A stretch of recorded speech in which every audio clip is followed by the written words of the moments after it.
Dicas suas notas do Instagram, mais divertidas com emojis? Partying face apenas alguns segundos. Vou-te mostrar exatamente como adicionar emojis às suas notas do Instagram para que fiquem coloridas, expressivas e impossíveis de ignorar.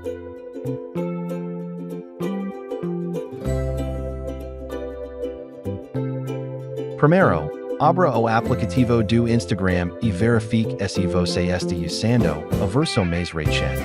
Se não tiver atualizado recentemente, vá da App Store ou Google Play e faça a atualização. Abra sua conta do Instagram e toque na opção mensagens.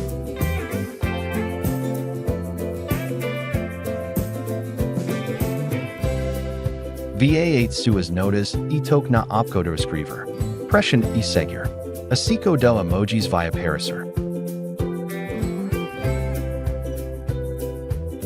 Agora você pode adicionar seus emojis favoritos, mudar a cor do texto e colocar música.